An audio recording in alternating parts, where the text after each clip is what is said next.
Ladies and gentlemen, sports fans alike, welcome to another edition of Bill Swerski, Sports Talk Chicago. One of the couple, two, three best podcasts around. So sit back, grab yourself a cold one and a Polish sausage, park your keister in the French room, and listen to Bill Swerski, Sports Talk Chicago. In Chicago, you know that all sports rock. The Bears, Hawks, Bulls, Cubs, and Sox. Pick your favorite, you can choose. As long as the Packers lose. For everything you need to know, it's Bill Swerski, Sports Talk Chicago. Bill Swerski, Sports Talk Chicago. Hey everybody, welcome to another edition of Bill Swerski Sports Talk Chicago. This is your hosts, Alex and Sean. On this episode, we have got Bears actually in pads. We've got Cubs finally facing some adversity and not doing well with it. We got White Sox talk, and we have some Bulls talk to talk about. But first, finally some good Bulls talk. Yes, finally some good Bulls talk. But first, I'd like to thank our sponsor, the Rockford Ice Hogs. If you're not familiar with the Rockford Ice Hogs, they're the AHL minor league affiliate of the Chicago Blackhawks. What does that mean for you? You get to see the stars of tomorrow today at family-friendly, affordable prices. So, sure, the season isn't going on right now because nothing much is going on right now, but that shouldn't stop you from heading on over to icehogs.com, getting yourself a hat, shirt, jersey, tickets, and more, and buy it socially distanced through the internet. Tell them Swerski Sports sent you. I'm going to start this off by saying I hate the Cardinals. There's no more to that. I just hate the Cardinals. Well, I don't like the way the Cubs are playing, that's for sure. I mean, everything was peaches and cream going into Friday, and now all of a sudden we could be facing our fifth straight loss. Depending on what happens tonight, they'll either snap a 4-game losing streak or go on a 5-game losing streak. And I do not like the way some of this is trending. There are some concerns. I mean, look, you're not going to play 800 ball forever. You're going to lose some games. And, losing Friday night's game, no big deal. Losing Saturday, again, annoying, but you hadn't lost 2 in a row yet. Then yesterday's game happened, and you're like, okay, this isn't good. You don't want to lose 3 of 4 at home to the Brewers and give them life like you've done the past 2 years when you had a chance to bury them. And then the Cubs lose game 1 today in awful, awful fashion. Once again, you have opportunities to score and you can't. And some of your biggest key players are lost at the plate right now. Just completely lost. Yeah, it's struggling to score runs, struggling to put the ball into play, struggling to get runners, to score with, a runner on with less than 2 outs without a long ball. This team lives and dies by the long ball. It was just so frustrating this weekend. How many times did we see them just swing through 90-mile-an-hour fastballs right down the middle? Yeah. And just completely miss them. Yeah, it's frustrating. And you're seeing, Chris Bryant is clawing his way back, but still, it's ugly. He's not looking good. He's still batting 190. Rizzo looks more comfortable up there, but still not making the best contact. Javi is, it's He's like a deer in headlights right now. Yeah, and Contreras struggling. Ian Happ is really the only one that you feel confident when he's going up there. Nico's going through a tough phase right now. It's really a struggle. And the problem is, this is where some of the flaws get exposed, because your depth is not very good. Yeah, from a hitting perspective, Jason Kipnis has been great, but Albert Almora is not hitting again. Steven Souza, he had a nice series against the Brewers, but before that, he was really struggling. Josh Fegley just isn't a hitter. He's a backup catcher for defense. He's not a hitter. And then Jason Hayward, who started to heat up, he's got some injury issues, so he's not there. it's just, when your big guys aren't hitting, then there's nobody really to take their place. And that's one thing that 2015, 2016, they had the depth. This team does not have the depth, and it's finally kind of getting exposed. Yeah, they don't have a lot of depth, and you saw a couple of guys being hot carry this team along with great starting pitching. The starting pitching is starting to even off a little bit. I mean, not bad, but Lester finally got tagged up a little bit. And I didn't think he even pitched that horribly. He just, he made one big mistake, and I know he gave up 5 runs, but some of the guys that got on base, they weren't hitting the ball hard, and then he left one big mistake to Keston Hira, and that really cost him. But again, the Cubs were still in the game, and they still had a chance to win, and they couldn't. Well, that whole series against the Brewers, they were, were they all 1-run games? Yes. Yeah, I think they were all. Yeah, they were all. Yes. Oh no, sorry. The first one was Cubs won 4-2, but all the losses were 1 run. So it's frustrating. They're all 1-run losses, and the Cubs just floundered at the end. I mean, the one game they got Hader a little bit, but couldn't put it together to save their life. Oh, here we go.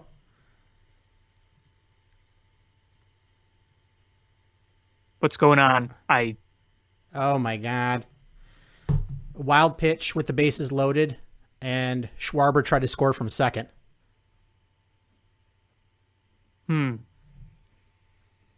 So yeah, that happened.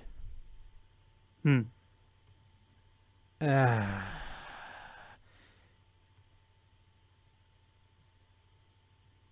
you're way ahead of me. So. Oh yeah, sorry.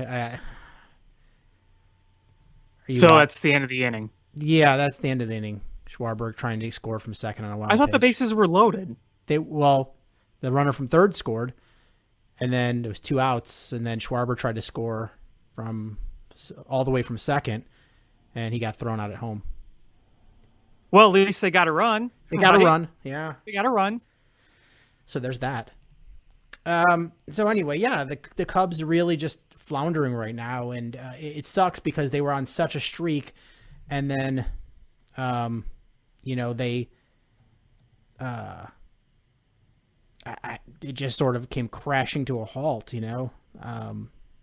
They had those games canceled with the Cardinals, ended up going to Cleveland and looking very good against Cleveland, a team that has beat up on the White Sox. Yeah, they looked great in Cleveland. It was funny because, I didn't catch the whole games of all of them. I was watching bits and pieces, and there was times I was watching, I was like, oh man, this is a little bit of a struggle.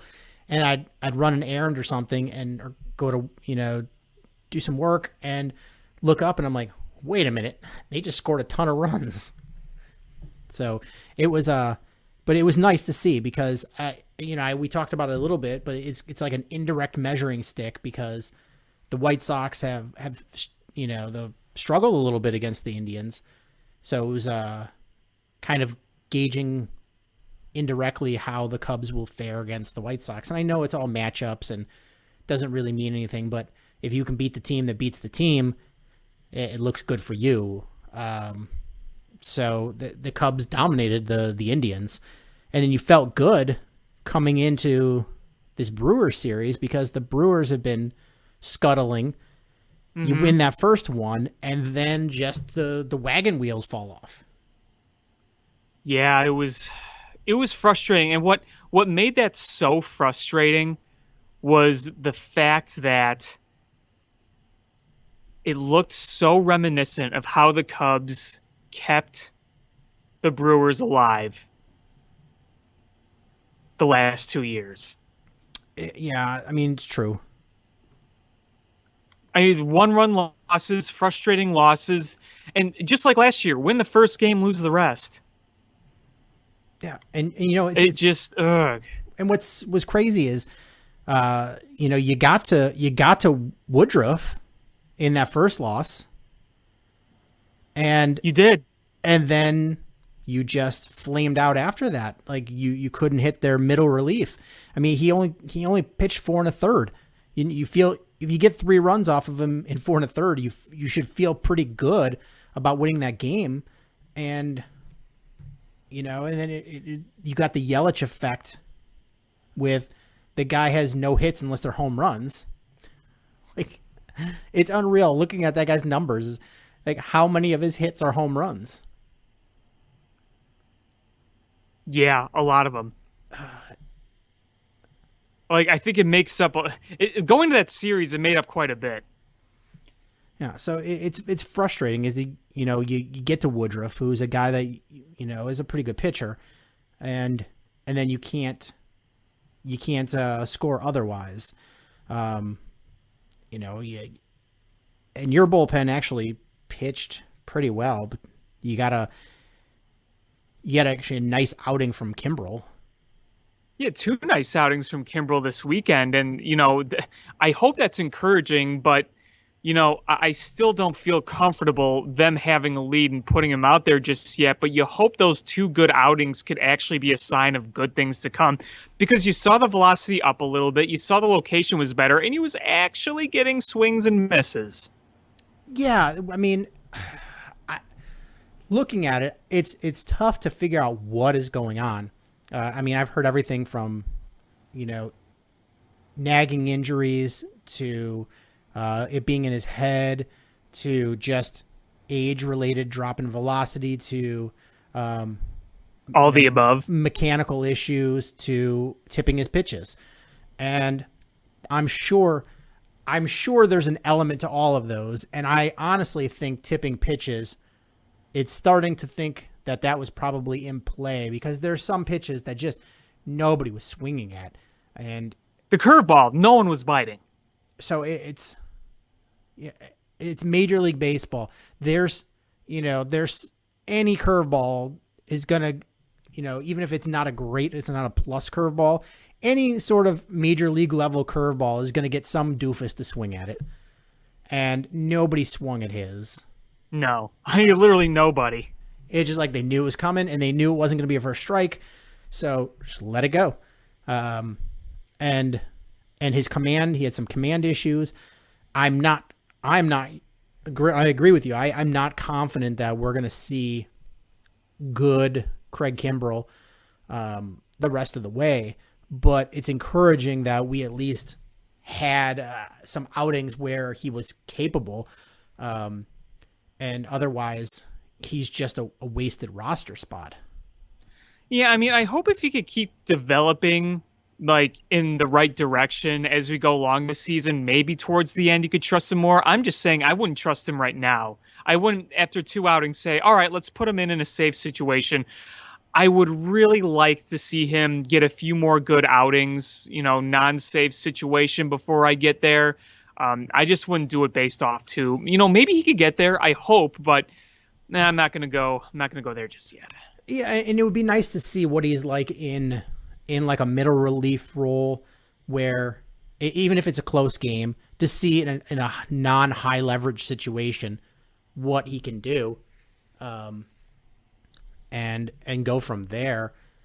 I think you feel confident with. I mean, you saw some good things from Tepera, and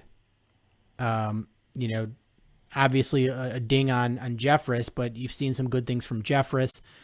So, it's, you feel like you have better options at closer role right now. And if you could just get Kimbrel to be, a 5th, 6th inning guy for the time being, until you feel more confident and you can string together a few good outings in a row. Yeah, it's one of those things where you just kind of got to go with the hot hand right now in terms of closer. Like you said, Jeremy Jeffress has overall been very, very good, and he was showing some pretty nasty stuff in Cleveland. The velocity was actually looking better again, because early on, while Jeffress was getting outs, the velocity wasn't necessarily there, where it started to come back a little bit in Cleveland. So, continues to get outs for the most part. So, yeah, I think he's probably the guy. He's the more experienced guy, because Rowan Wick has the more closer stuff, but he also doesn't have nearly as much experience as Jeremy Jeffress does. So it's probably the route I'd go for now. The bullpen, I don't want to say the bullpen's fixed by any means, but I feel like the fact that they've been able to kind of shuffle things around a little bit in the bullpen can at least make it not as bad. That makes sense. Agreed. They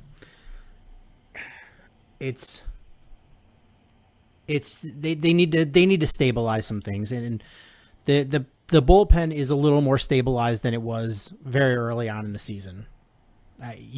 Where it was like a train wreck. You're figuring out who the guys are that you have and what their capabilities are. Who's got David Ross's confidence. Now if it's finding where Craig Kimbrell's spot is and what he's capable of, and if he does come back and give you a decent year. I mean, I don't think any of us expect a good year, but if he gives you an okay year, you sort of have to give some credit to David Ross, because I think the rest of Cubs fandom was ready to choke him out and launch him to the moon. Yeah, I think there was a lot of angst there. There's no doubt about that. Yeah, I think 99.999% of Cubs fans were ready to just murder him. Maybe not murder, but they were just very, very unhappy with him. And they were going to give him a good fish shake. Yeah, they were a good finger wag. Oh, finger wag, very bad. Like from Seinfeld. You're a very bad man. You're a very, very bad man, Craig Kimbrell. You're a very, very bad pitcher, Craig Kimbrell. Yeah. So we're at the point where we all knew the Cubs would get to this point where they lost a few in a row, and how do they respond to that? And I think right now in this game 2 of a doubleheader, is really going to, I think, say something about the Cubs. Are they a real deal contender, or are they a team that just hit an early stride and are going to level out? Well, I hope it's the first one, because I don't want to see it be the second one. Here's the thing. You can't maintain success when your big guys continue to struggle. Early on, Wilson Contreras was probably their most productive hitter. He has struggled pretty much as bad as Javi and Bryant have the past few weeks. And that's not a recipe for success. You need to get all those guys going again. Ian Happ has been far and away their best hitter. I think right after that, you can put in Anthony Rizzo. And I said this before, but Jason Hayward was really starting to swing it. And then he got hurt. And then you have Jason Kipnis doing some good things. So, but, we said it all year. Oh, the production's coming from the bottom of the order. Well, you can't keep relying on that. Your big guys are going to have to step up eventually. I mean, honestly, we're all looking at you, Chris Bryant. Is the leadoff spot just cursed ever since Dexter Fowler left? Like, was there just a voodoo curse put upon the spot that is first? Well, it doesn't apply to Anthony Rizzo, but I think Anthony Rizzo broke the curse to the Billy Goat, so he could break any curse. But it seems like everyone else that goes in there just struggles. It's I mean, it's the ghost of Dexter Fowler. He's haunting, and sure, he's not dead. Who hit a home run today against the Cubs, no less. Wind-aided. Asterisk. Okay, meatball. I'm not conceding that one. I've got that one contested. But I mean, since he's left, there's been no leadoff hitter, and it's been years now. It's been multiple years. They can't figure out that leadoff spot. You know what? When it gets bad, just do what was done before. Just put Anthony Rizzo there. He's the only one that can do it. I don't know what else to do. And hey, Jason Hayward looks like he's back in the lineup. Yeah, he's up to bat now. Yep, that's good. You didn't want him to be down for too long. No, I mean, I read that it was he was out. They were out a few days just as precautionary, rather than, truly injured. Oh my God, that was a bad swing. Some really bad swings there by Happ too. And we were just talking about how good he's been, but oh well. Yeah, so it's just been really frustrating. It starts with Chris Bryant. They've just been not good. And this is a guy that, you have to make a decision on spending a lot of money on him. And frankly, I know you're going to point to his career numbers, but, he hasn't been the same guy.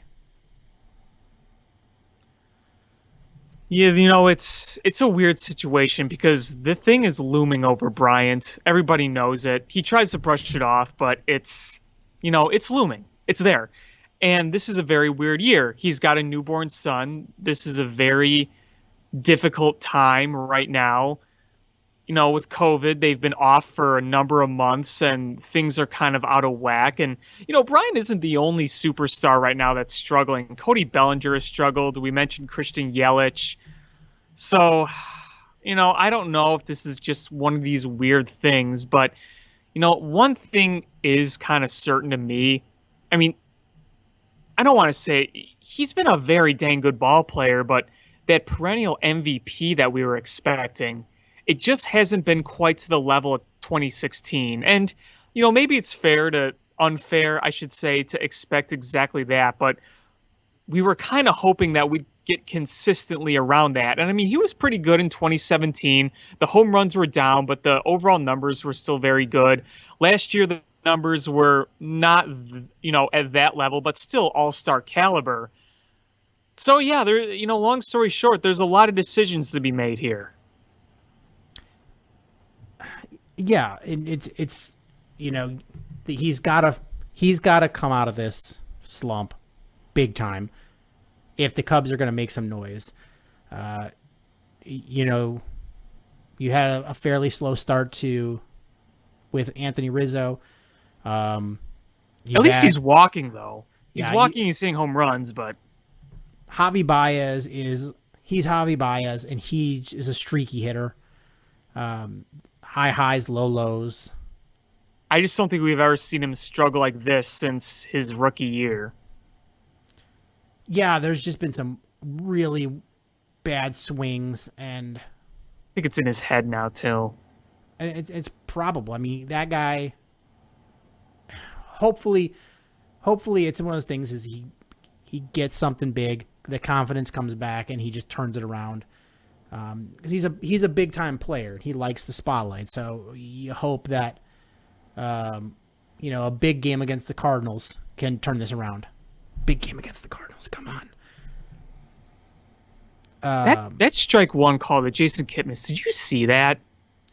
I did, and I was looking up Chris Bryant's stats on Fangraphs. It was not even close, and it was called a strike. Yeah, I'm just saying, it was bad. It's funny, these the Marquee Network with the box full time up there. You see some of these. Oh, Kipnis gives it a ride, but not quite. Well, wow, that looked like it was going to go way further off the bat. Okay. Well, I don't know if you saw they did the computer modeled wind pattern, and it has it blowing in, and there's like a wind gust blowing back towards center field, and another one that's blowing out and towards right. So if it depends on where it hits. If it gets hit, during that one gust, it's just going to knock it down and blow it towards center. And if it gets in the other gust, it's going to take it out. So it's that tricky Wrigley Field wind. Yep. That we love so much. I know it's funny, to see it actually in a computer model where, you grow up and you're like, oh, the wind is blowing this way. And you're like, oh, no. Wrigley Field, the wind blows 6 different directions. Yeah, and that model is showing it, that it's more than just the flags. You kind of underestimate that. You're like, well, the flags show center field, but the other fields are a little differently. Yeah, because it's up where the flags are could be. That is where the wind is blowing. But you go down because those winds swirl and they come different directions, and you get different gusts, and it's crazy town. Mm-hmm. But where we're at with the Cubs, it's we got the series here against the Cardinals, and trying to a couple double headers in there to make up for those lost games. And then you got the weekend series with the White Sox, which is my hope was that the Cubs would be able to smash through the Brewers and the Cardinals, and then no matter what happened with the White Sox, they'd still be have a great record. Mm-hmm. But it's starting to come now where, sure, they're still a very good team and with a good record, but they've come way back down to earth because there's so few games that, you can pad a lead with. Yeah, and the White Sox are going to want to crush the Cubs. They do like to bring their A game against us. Some teams you look at the crosstown numbers the past several years, and they're actually pretty even in terms of wins and losses between the two. But the White Sox do play the Cubs very hard. Even in the years where they're not contending, they always gave the Cubs a good fight, and I'll give them that. And I don't know. I'm sure we'll talk about the White Sox in a minute, but, they've been up and down, and, we could see a slumping White Sox team, or we could see a White Sox team that's hitting 4 home runs in a row. Yeah, and which we did. 4 in a row. Back to back to back to back. Mm-hmm. We could shift over to the White Sox. Why not? This has been another up and down week. Starts off with a loss to Detroit, who is they're still not a good team. And then you come back, and then you split against the Cardinals. This team just can't find any sort of consistency in their play. Yeah, it's a young team, and they're making a lot of adjustments. There's going to be a lot of growing pains. I think a lot of the frustration from Sox fans comes from the way Ricky manages the team.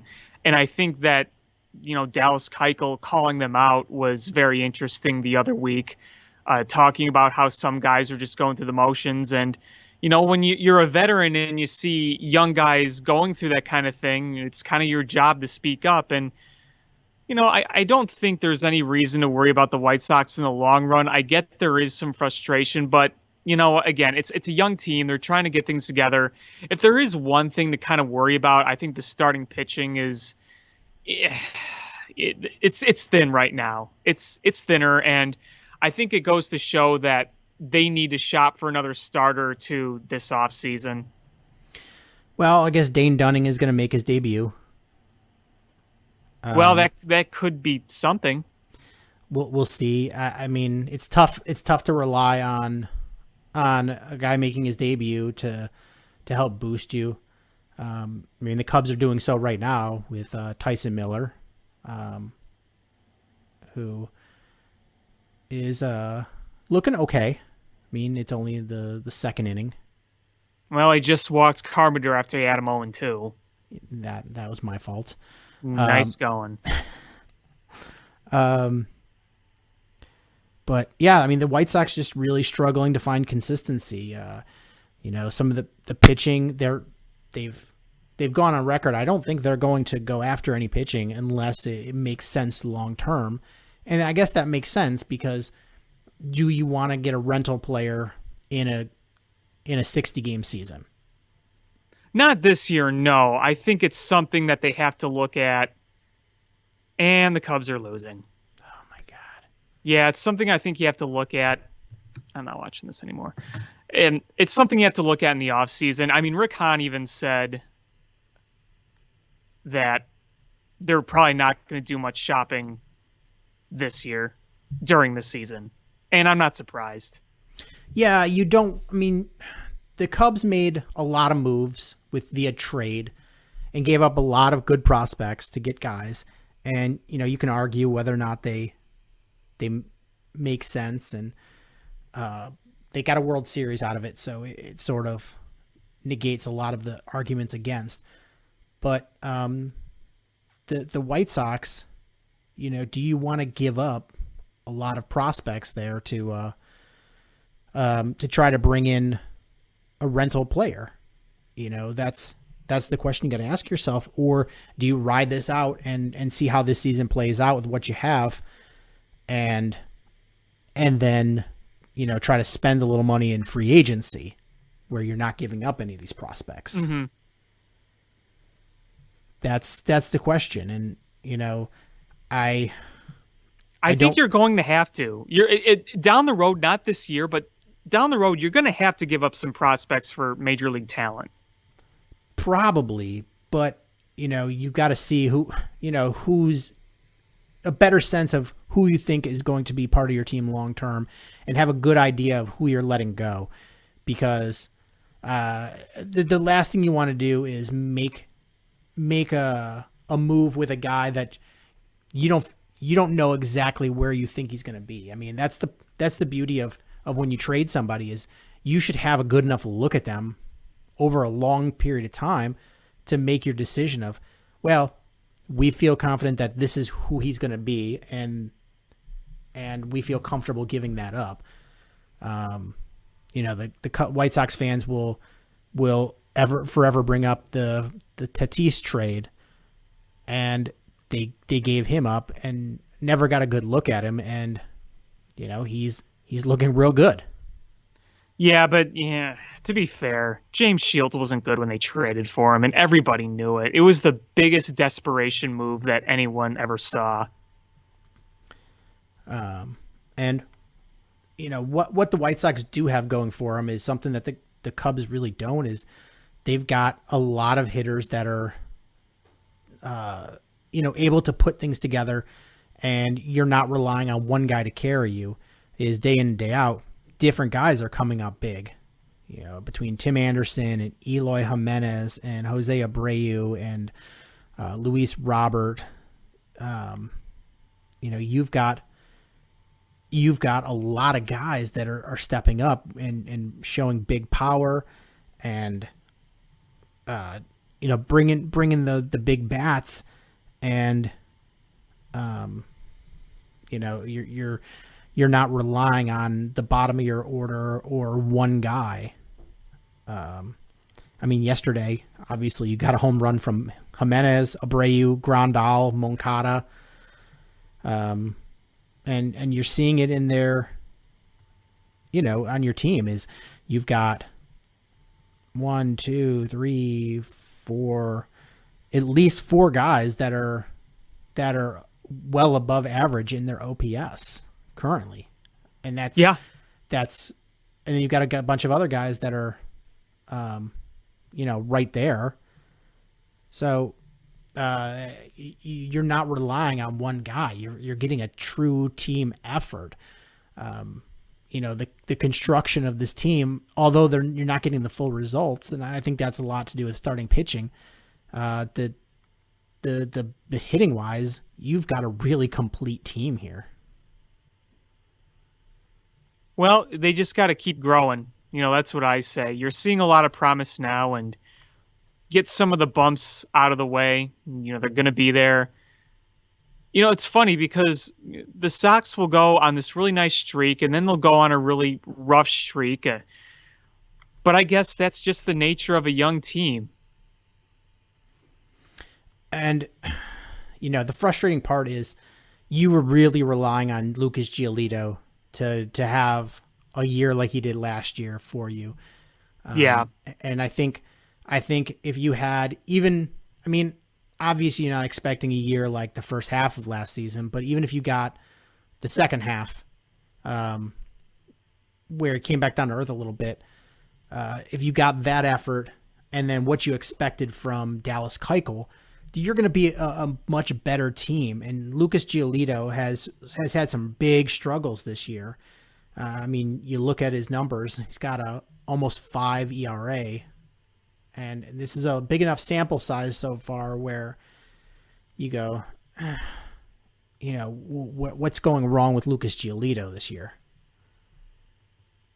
In my opinion, maybe I'm wrong in the long run, but I just look at Lucas Giolito. I see a 2 or 3 starter. I don't see an ace. I think far and away right now their best starter is Dallas Keuchel. He's been great.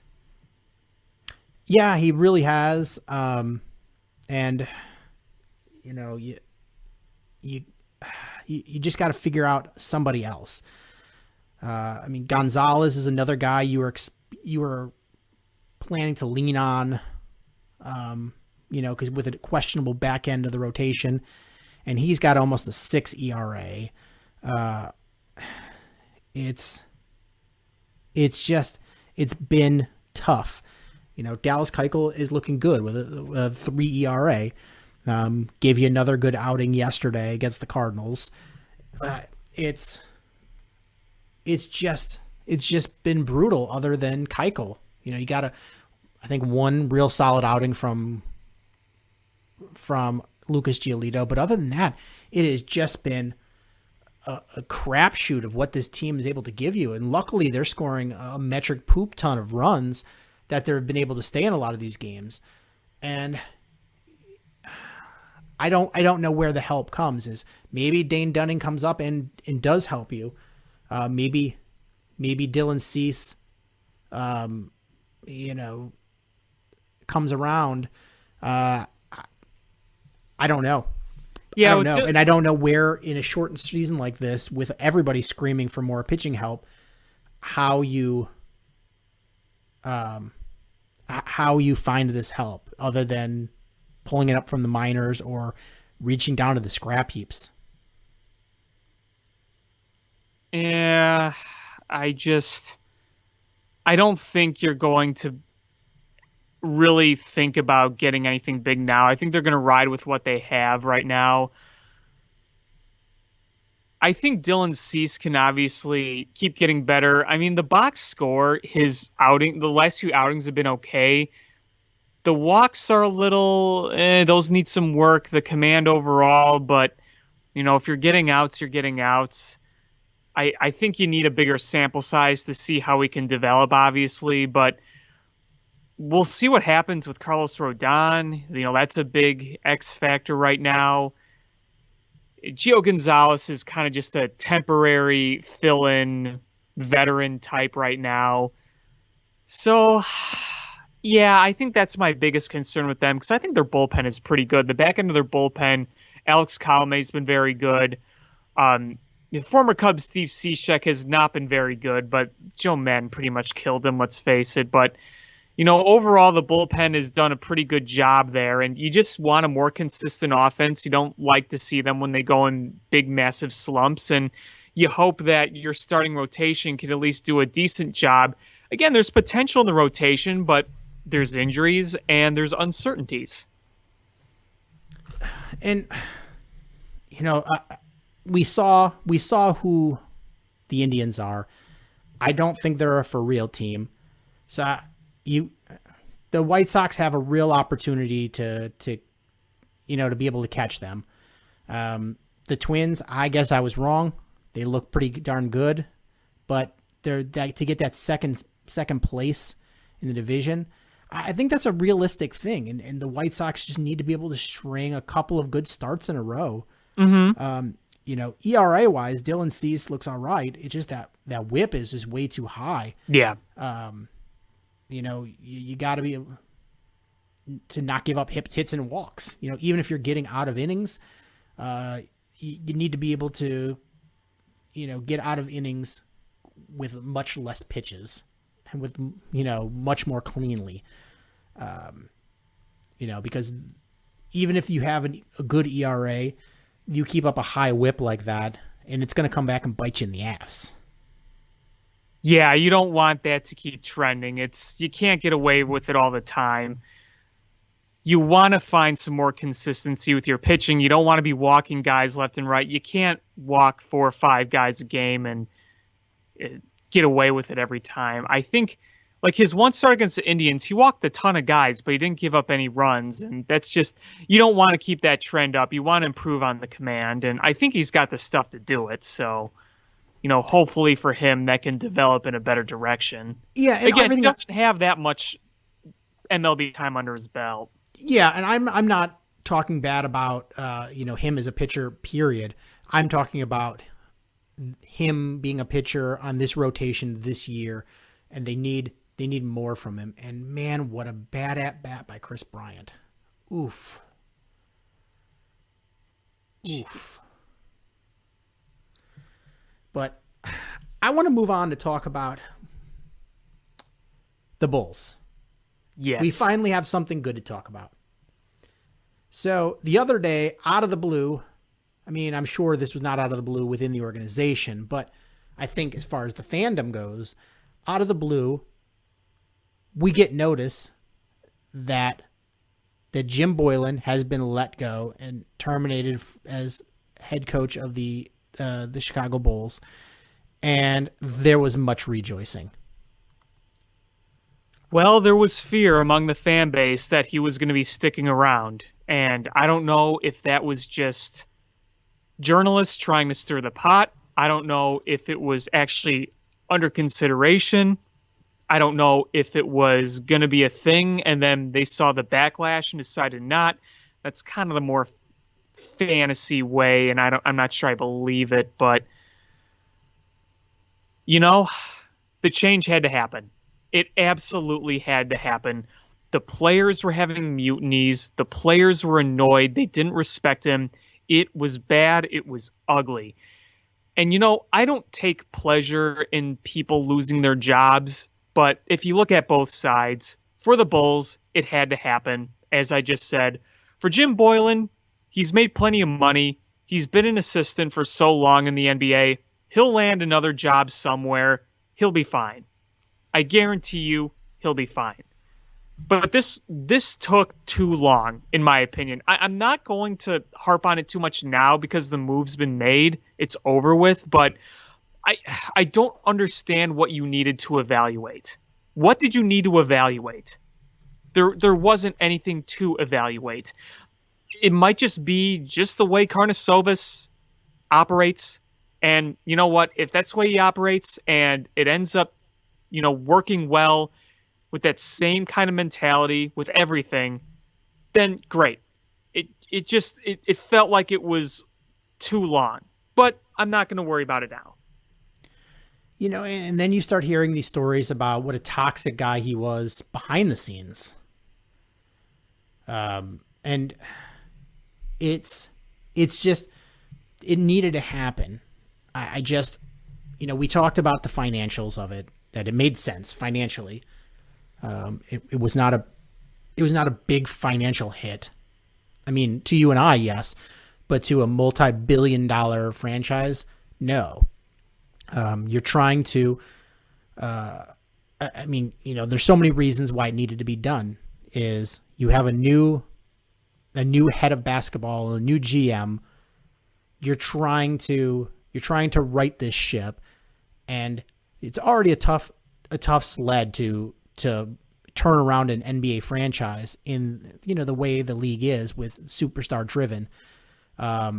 It's almost like trying to turn around an oil tanker in a bathtub, and it's a tough sled, and to do so being handcuffed with a really bad head coach, that's just a difficult constraint to put on your new head of basketball operations. You want to be able to, for him and his team to bring in somebody they want. You just sort of lose a year otherwise. And also you have to come to decisions on your players, like what you're planning to do. Are you going to extend Wendell Carter Jr.? Are you going to extend Lauri Markkanen? Are you going to keep Zach LaVine? What are these guys? Where do you see these guys fitting on this team? And it's, you don't get a good picture with Jim Boylen as your head coach. And he talked about how he can be flexible and how he can adapt. And do you want a guy that couldn't adapt when he had the opportunity. It was suddenly going to magically do it to just not get fired. That's just not a good situation to be in. You want to put this team into place to be able to fully evaluate the players before they make decisions on signing them to big money or moving on from them and trading them. Yeah, it's going to be a lot of decisions to make in the future. Now, Karnisovas on the radio today, and again, this could just be radio fluff, but he says he really likes the core.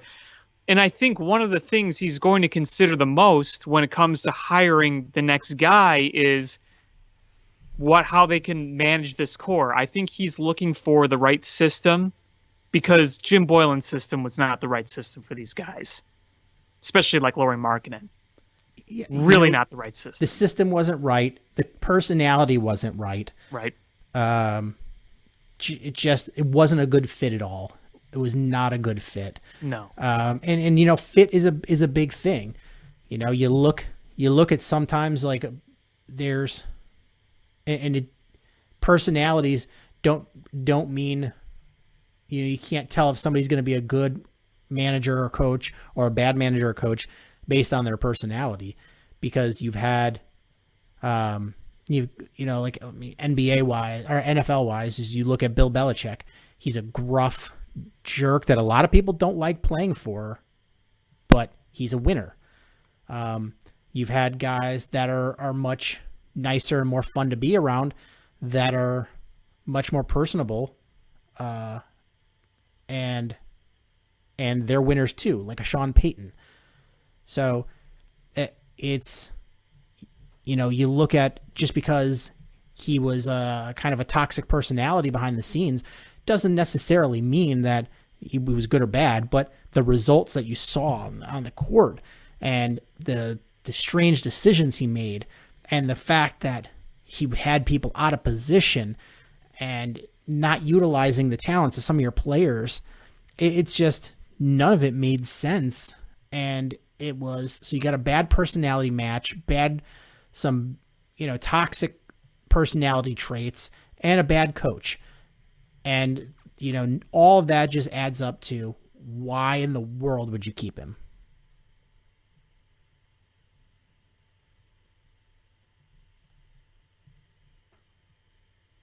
You still there? Yeah. Okay. Edit that out.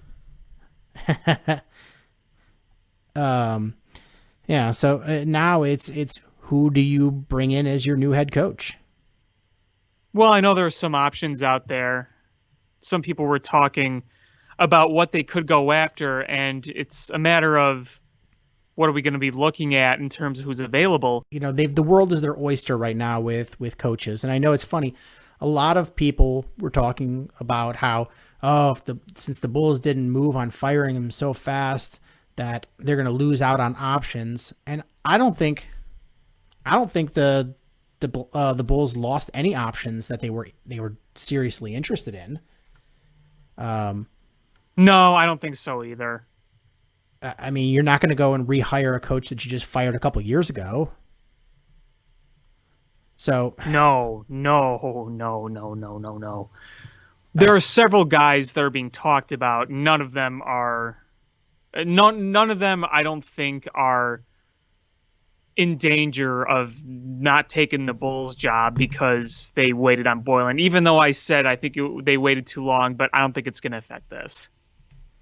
Yeah, and I'm on a sports betting site, and they've got a lot of different names, who are, and their odds of becoming the Bulls' next head coach, and the one who is the best odds is Kenny Atkinson. Yeah, I'm not surprised. And so, former player, he's a current coach. He was the Nets coach. He's a name that they have the highest odds of hiring him, based on sports betting. Who knows what's actually happening inside the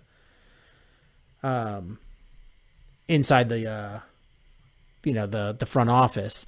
The next name up is Wes Unseld Jr., who's an assistant coach with the Nuggets. So AK has a good knowledge of him and what he's able to do, which is nice. I like that, having personal dealings. It's even if somebody has a good resume, you never know what the working relationship is going to be like, because somebody's, it could be a good coach and a good general manager, but if they it's like mixed like oil and water, you don't always get the best result. You need to have that, that working relationship that works well. Yeah, I saw some very interesting suggestions, and I don't think they're going to go this route. Somebody suggested Mike D'Antoni, but I do not see that at all. There's no chance that's happening. No. The next one is Adrian Griffin, who's he's a former player, and he's an assistant coach with the Raptors. Who else is on this list? Darvin Ham, who is another retired player and is an assistant coach with the Bucks. And the cool name that's on there, and I hope this person gets consideration, is it's Becky Hammon, who's an assistant coach with the Spurs. Yeah, there was talk about how the Bulls should at least give her a call, and I think they should. Yeah, it's... that's been a great organization. She's done a fantastic job at San Antonio. I would be interested in at least hearing what she would have to say, and I would like for her to be interviewed at least. I think that would be a huge thing. What I wonder is, will AK go outside the box on this? Because he's a very smart man. He's a great evaluator of talent. And I feel like there is the possibility that he can find somebody somewhere that we weren't expecting. That's a possibility. He goes outside the box. I don't think it's going to be too far outside the box, though. I think he's going to want somebody that has played basketball at a high level as a player.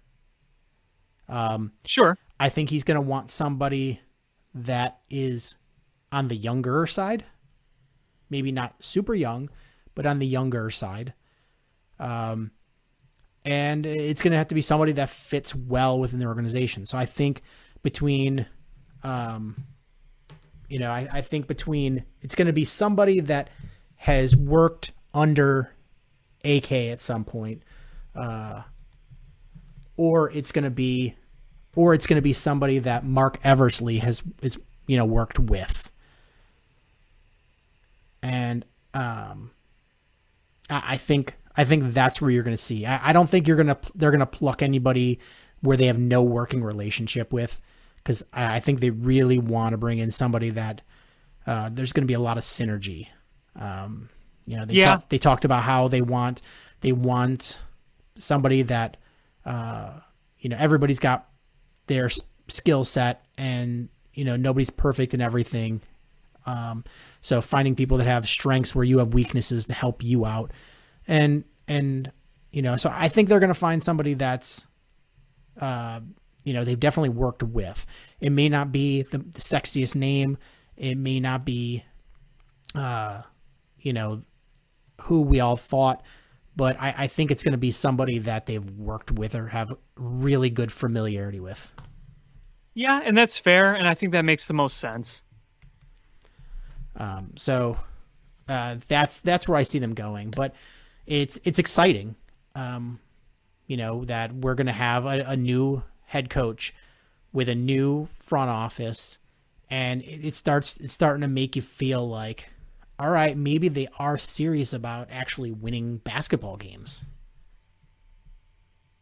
Well, I think it sends a message finally that they're ready to move forward with a new modern way of thinking. and not a Jim Boylen way of thinking. Boy, I tell you, if they would have retained Jim Boylen, I think that would have been just such a massive hit for this fan base, and a hit in a bad way. Oh, yeah. Like, it would have taken such a toll.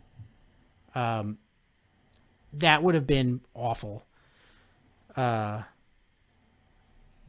Here's another big name. Another name that is being thrown around is the assistant coach for the 76ers. Definitely made him Tiger. Udoka. Right? I mean, you guys are. What's up, guys? Oh my God!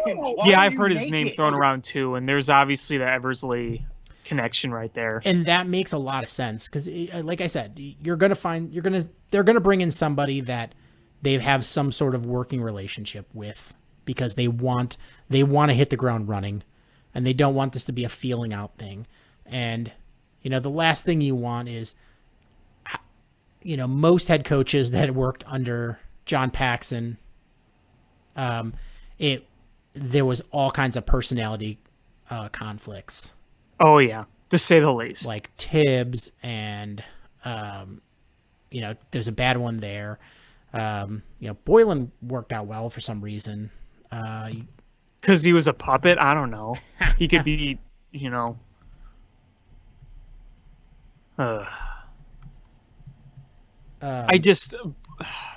John Paxson needs to, if he's going to be part of the Bulls organization, he really needs to be just thrown in a closet somewhere during games and big decisions. Someone's got to be like, hey, could you file those reports that I wanted, and show them into one of the broom closets and lock him in there until whatever big decisions are made are over.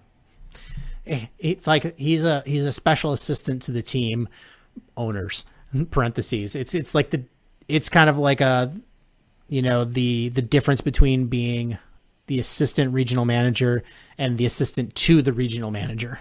Nah. He's like the Dwight Schrute. Yeah, he's muting out with whiteout to the GM or whatever with whiteout on his business cards. And he comes in and they're like, what are you doing here, Pax? He's like, I'm the special assistant. And like, to the owner. He's like, same thing. No, it's not. No, it's not. Get out of here. Pretty much. So I'm hoping that there's a quick decision. They don't make this linger too long. I mean, partly because I want to see what the Bulls can do with, getting a jump start on figuring out what kind of offense they're going to run, how these players are going to fit. Are they going to make some moves? Is Zach LaVine really on the market? And I think you need to figure out your coaching staff before you can even consider those types of moves. No, you don't want to just go in there and jump and make moves before you really have the whole scheme figured out, because if you get a new coaching scheme and it works with a lot of these core players that are still very young and have potential, you don't want to just get rid of that. Yeah, so I think you need your staff there to help you evaluate, and you got to get the people working together. You want to see how Wendell Carter Jr., you want to see how Lauren Markkinen is, Zach LaVine, how is he going to fit? At the point guard situation, what are you going to do? And we're just a couple of days away from the NBA draft lottery. So, this could be a franchise altering, draw the lotto if they get a top 1, 2, or 3 pick. Oh, could you imagine? First year of AK and they get a top 3 pick and he just holds the card up smiling and everyone's happy. Oh, how great would that be? But yeah, I mean,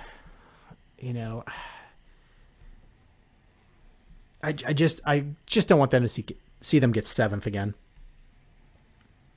No, don't put that evil in my head, even though it's probably true. I went to Tankathon, and I kid you not, I did 20 choices, and 19 of the 20 were either pick 7 or pick 8. Okay, Tankathon's just doing that to mess with us. Tankathon just is like, They're trying to reverse Jinx. and speaking of, I figured you would appreciate this more than most. Oh boy. I got my new pair of shoes in yesterday, Uh-huh. and they are Simpsons shoes. Very nice. So very nice. Yeah, Vans shoes did a collaboration with Simpsons, and so there was like I don't know, maybe 6 different styles. So I got the slip-ons that have like all the townspeople all over the shoe. So that was they did another one where it had like the drawings of the original Tracy Ullman Simpsons. Oh, really? Yeah, Cool. there's some Bart Simpson ones, some Lisa Simpson ones, which I liked the Lisa one, except they were like I don't know, like a light purple, like a pastel color purple, and I'm like, I don't know if I can pull that off. And I don't know if I could pull off purple shoes. Maybe if they were like a neon purple or a dark purple, but that like pastel purple, I can't do that one. I don't think I've ever worn purple shoes before. I don't think I have. I had some Magic Johnson shoes when I was a kid. Oh, cool. And they had they were white, gold, and purple. So those were cool. So yeah, I was a big Magic Johnson fan as a kid. And it's funny, there's a picture of me from, I don't know, maybe 19, and I was at the famed punk rock club CBGB's on a road trip with some friends, and I'm wearing camouflage pants, a windbreaker with a Magic Johnson like Lakers jersey under it, and everyone's just like, bro, you are like the least matching guy ever. Ha! I look at the picture now and I'm like, holy cow. Like there is not a single matching thing at all in my outfit at all, in the least. You know, I'm not the biggest style person either, so I can't really judge. Yeah, my philosophy is camouflage matches everything. God, you're one of those guys that just goes down by the creek and just sits there and watches for birds. Binoculars, and you'll lay on the army crawl in the grass to try to hunt squirrels. I'm going birding. Going birding. But you know, we've also got some more big news. Is the Blackhawks finally beat the Golden Knights at Correction. something. Corey Crawford beat the Golden Knights. Yeah, so Did you see the charts after the data from that game? it was why were there so many shots on goal in a game that didn't go into extra periods? Like, why were there that many shots on goal? And I liked that the 3 stars of the game were Corey Crawford, and Corey Crawford. I mean, that's what you needed. That's what they needed.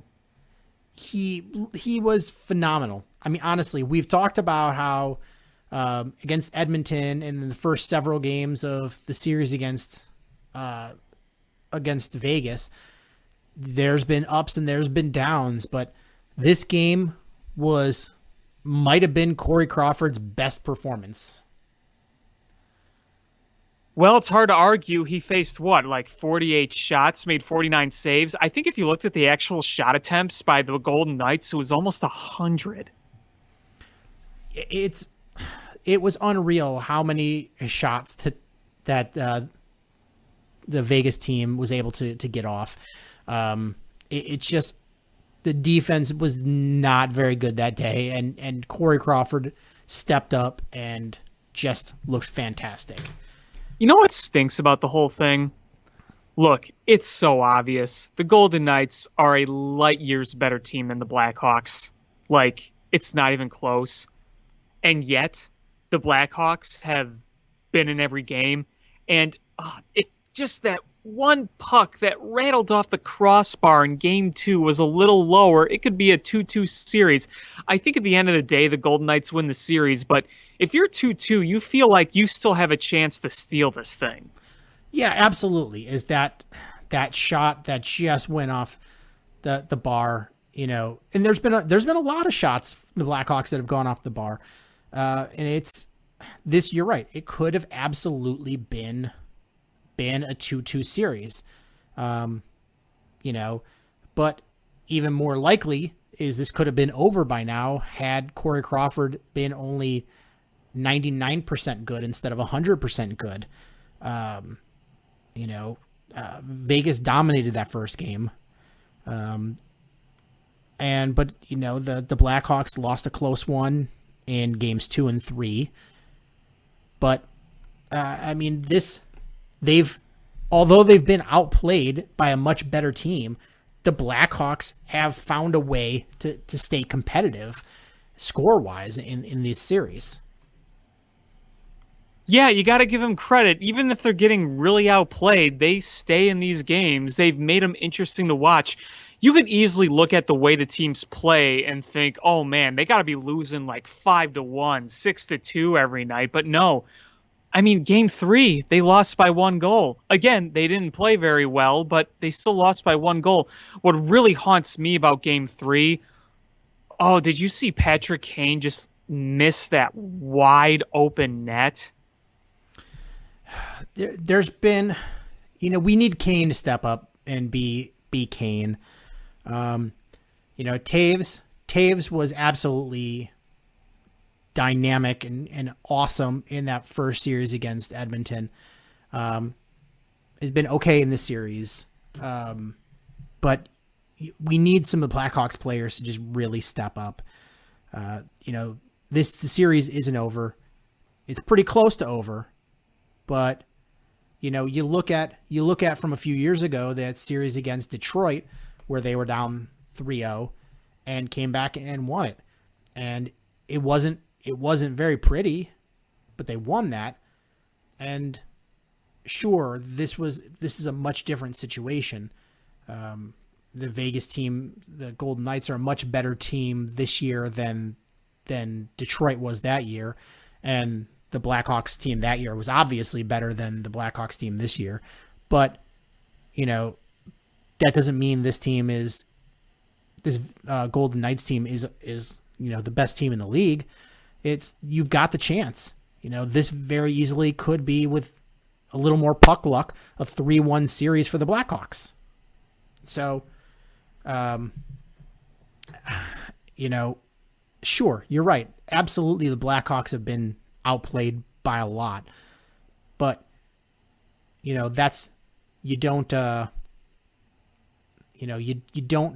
don't get points for how well you play. You get points for winning. Yeah. And look, it's very possible that Vegas can just shut the door in game 5. But, the Blackhawks are going to try to give it all they can. And I'd love to see them at least go 6 games. It's almost impossible, not impossible, but almost impossible that they'll win the series. But I would just love to see it be as close of a series as we can get. Yeah, I would love to see at least one more win. If they lose, if they lose it in 6, you go, okay, they put up a valiant fight. Sure. They lose in 5, you go, but you lose in 6 and you feel like you were competitive. The Vegas odds are in favor of Vegas winning this game in the next game. As it will probably be for every game. Yeah. But it's the late game tomorrow. So, which I hate. Which I hate, because that means I'm going to lose sleep. And it's one thing if they win, but oh my God, this game. I hate this guy. Who? Miller. What do you do now? Hit another homer. Are you serious? Yeah. Oh my God. At least it was a solo shot this time. But, I mean, it's a 9:30 start. I don't like staying up that late to watch hockey. I mean, it's one thing if you're just staying up, putzing around, but, you know, like, I want to wind my evening down at midnight, not have my heart racing.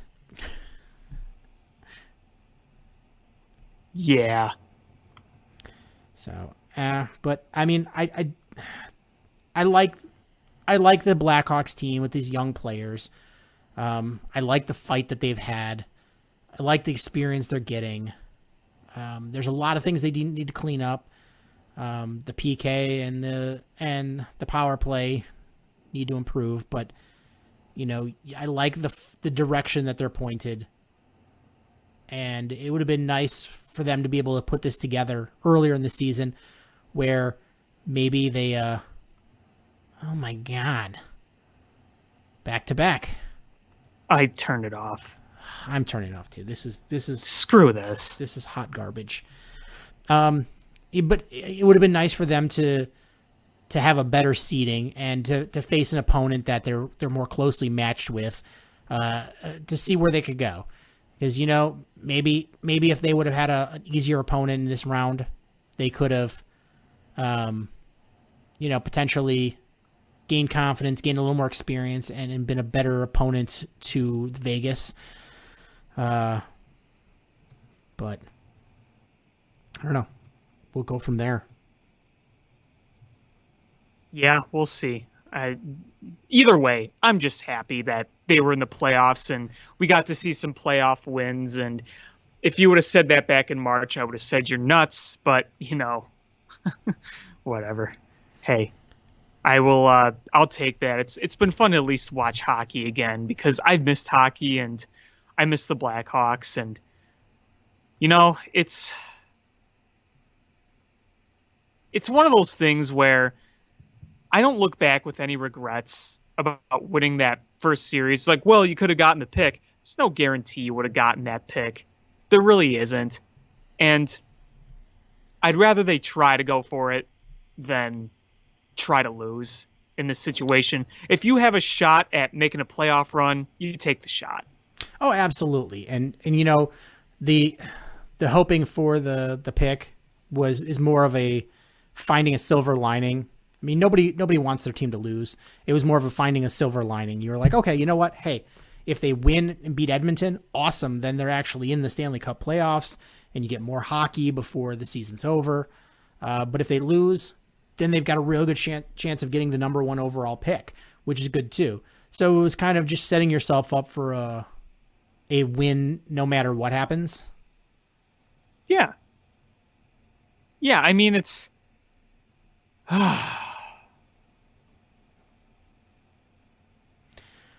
But last, I want to talk a little Bears before we sign off.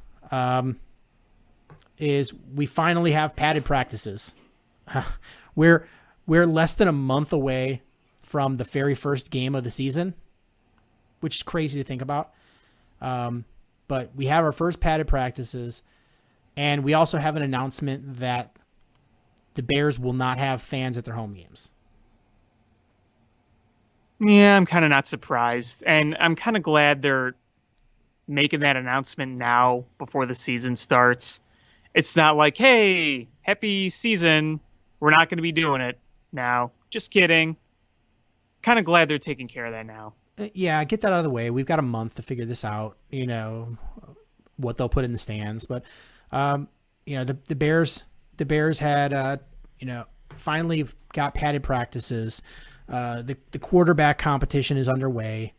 And honestly, I thought I was going to be in the position of wanting to, because obviously I can't go to the training camps because they're closed.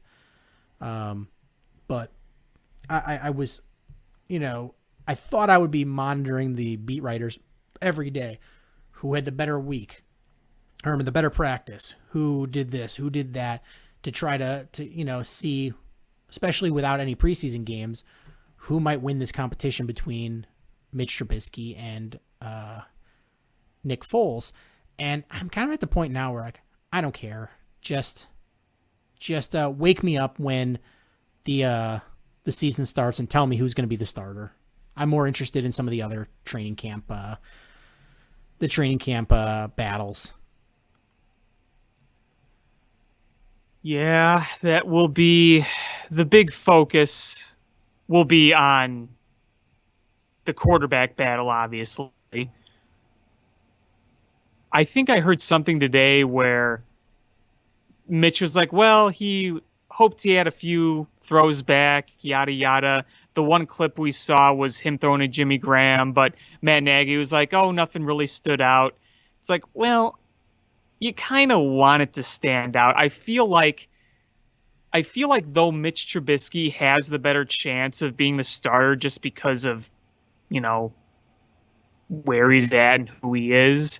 But I feel like if he doesn't overly impress, then that just opens the door for Nick Foles. But again, it's very early. It's very early. It's very, very early. I mean, I have way more confidence in Nick Foles coming off the bench and being a better player as a, coming in that way than I do if it happens the other way around and Nick Foles wins the job and maybe doesn't perform or gets injured and then you have to bring in Trubisky.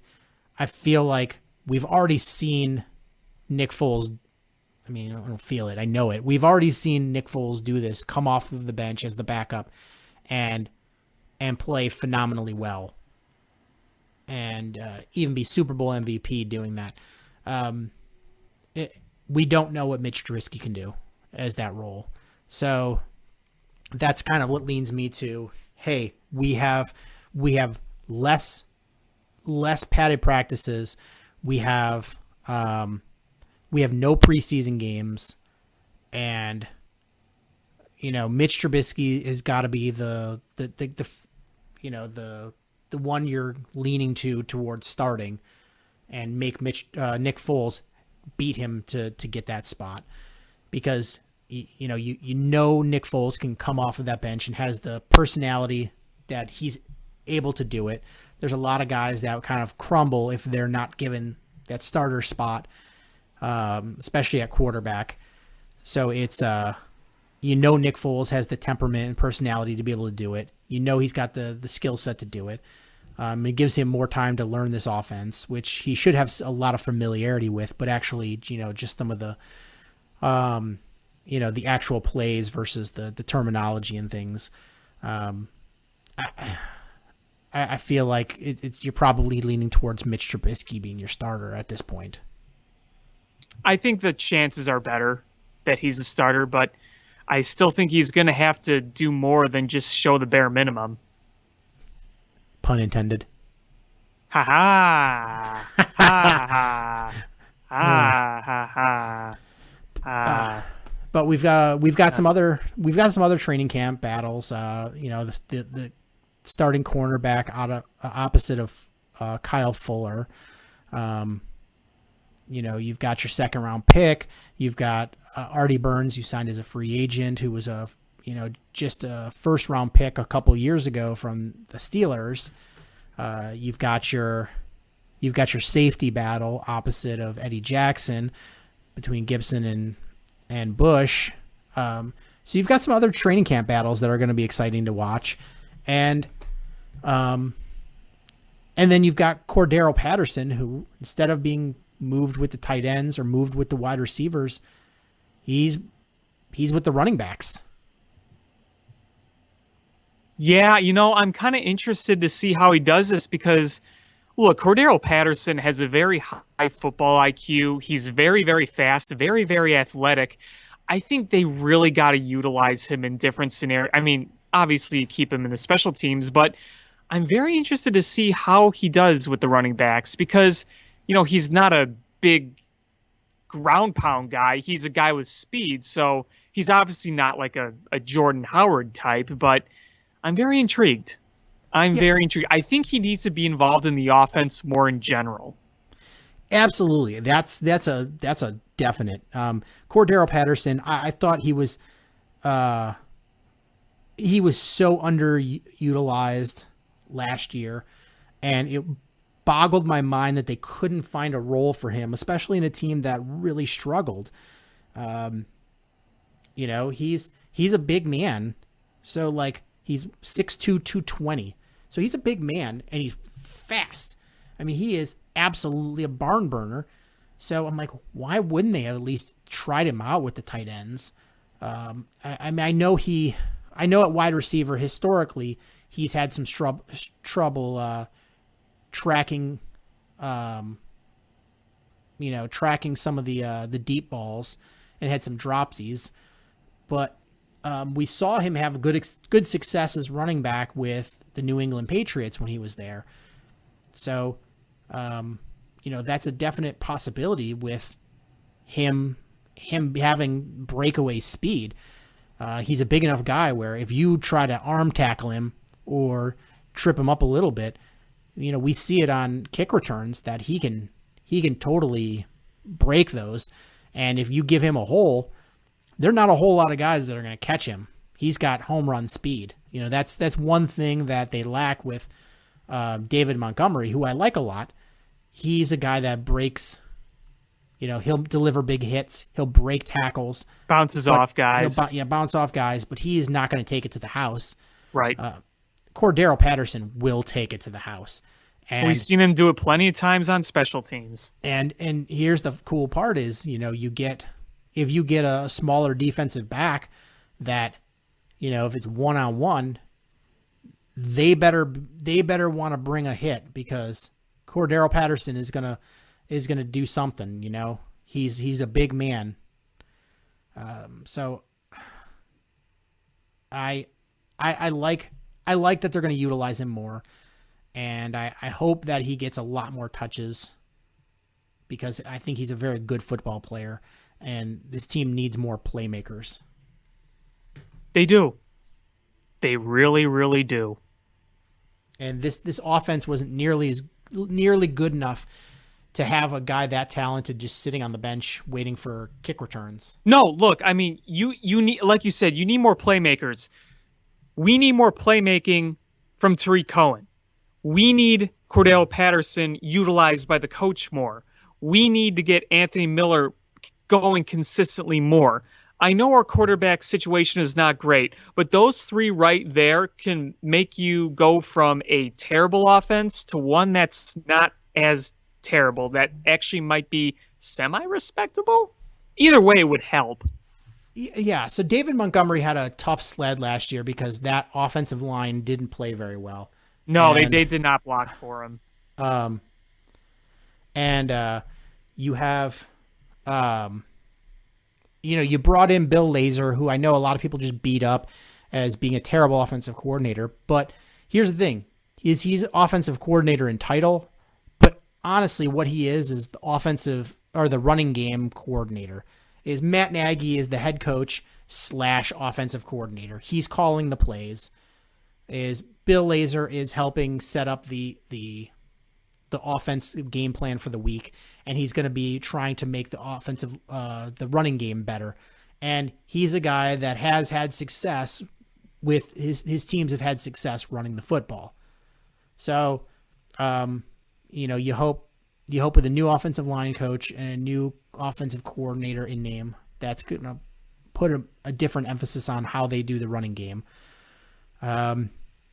And you had troubles after Allen Robinson with, stabilizing your wide receivers. I feel like you're going to have a better set of receivers this year. Tight end was a disaster last year, and to say the least, you obviously feel better about your tight end situation. Even if Jimmy Graham's 200 years old, he's easily better than anybody you had last year.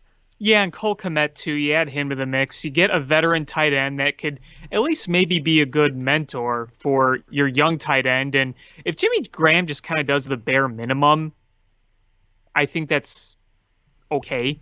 You'd obviously like better than that, but even if he's just like a possession guy where he's able to get some separation and catch some first downs, you're like, okay, that's so much better than what we had last year.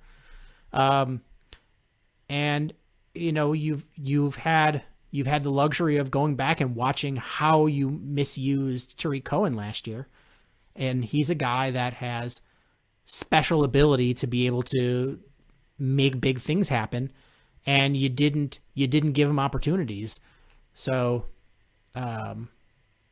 you want to see him, and you want to see Cordero Patterson get more design plays, and not just gadget plays, because if it's a gadget play, what happens is you get these guys like, oh, Cordero Patterson's back there. Like, what's the gadget play for him? And then you gear up for him. Is you want to see them in there enough where it doesn't draw the attention. It would be nice to see a Cordero Patterson do some halfback type things where, you could hand it off to him, or he could go out for, in the flat to make a catch, because that would be, if you have a dump off pass to Cordero Patterson, man, one-on-one with that linebacker, that could be a big play right there. Burst of speed. Yeah, you want to see them have more playmakers, get the ball, and it's gonna be, the quarterback's gonna have to be better, whoever that is, and the offensive line's gonna need to be better, and the coaching, Matt Nagy's play calling needs to be better as well. Yeah, exactly. I feel like as bad as the offense is, and even if your quarterbacks aren't going to be great, there's still a lot of untapped potential in the offense with the guys you have around it. That's kind of the frustrating part, is if you had a good quarterback, imagine what this offense can do with a guy like Allen Robinson, with a guy like Anthony Miller, with a guy like Cordero Patterson, with a guy like David Montgomery. But you have to use your weapons as best as you can to try to make things happen. The funny thing is even if Mitch wins this, game 1 is against the Lions, I believe. And, and he's, in his career, he's really shined against the Detroit Lions. And, it's going to be funny. He comes in there, if he starts, does a really good job, looks great. And then you're just going to be like, okay, was that the Lion effect, or was that him figuring things out? And then you're going to go to game 2 and be like, I don't know what I'm going to expect from Mitchell Trubisky here. Yeah, exactly. Because especially, game 2 is Giants. That's another team that was bad last year. They could be bad again this year. I don't expect too much from the Giants, even though they always play us well, even though they're not very good. You got to go out. You got to beat those teams. You got to beat. And it's even game 3 against the Falcons. You don't know what you're going to get from them. They probably offensively good, but what are they going to be defensively? Then you hit this, this string of tough defenses, and that's where, you're going to learn real quick who Mitch Trubisky is.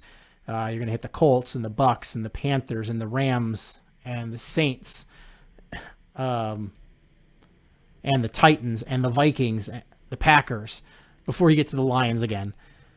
So, we could have an oasis there early on where we're like, oh, maybe Mitch looks good. Maybe Mitch is all right. And then hit a brick wall quick. Yeah, it's a very possible. Very possible. Well, is there anything else you wanted to talk about? No, I've said my piece. I'm going to continue to be frustrated about the Cubs. So yeah, just don't turn this game on. I'm not. I don't want to. I already turned it off. So. All right. Well, I'm gonna say this is we're gonna sign off here. Please, however you listen to podcasts, please hit subscribe. So it's iTunes, Stitcher, YouTube, TuneIn app, Google Play, Spotify. We're on them all. Follow us on social media at ShyFanPat1, at Swerski Sports, Facebook.com/Swerski Sports, SwerskiSports.com. Share this podcast with your friends. It's how we grow the show. Thank you guys so much for listening. And until next time, bear down. Come Cubs win! What a lucky break! The good Lord wants the Cubs to win! We thank Ditka and God for all they have provided. Cubs win! Cubs win! Cubs win! Oh, I don't want her. You can have her. She's a Packer fan. She can't fit in my van. And she looks like Remember, New Yorkers, smoking crack is not legal on planes. Bears 31 to -7. the Bears. Oh, when the Bears go bearing down